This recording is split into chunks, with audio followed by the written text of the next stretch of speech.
Sabi nga po sa isang African proverb, silence is the only answer to a fool.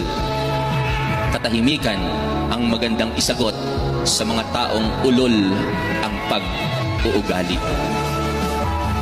Pero alam niyo po mga kapatid, may isang bagay na mas magandang gawin bukod sa manahimik lang sa harapan ng mga taong mapanira, mapanloko, sinungaling at hindi loyal. At alam niyo po kung ano ang mas magandang gawin bukod sa manahimik?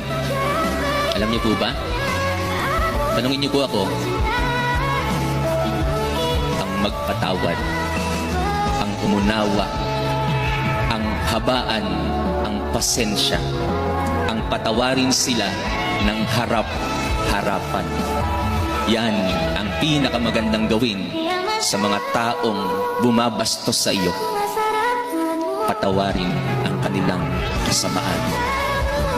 Yan po ang ginawa ng ating Panginoong Hesus na hari ng sanlibutan nung nilibak siya ng mga kawal, ng mga pinuno ng bayan ni Estas. Hindi lamang siya nanahimik, pinatawad po ni Hesus ang mga taong bumabastos at lumilibak sa Kanya.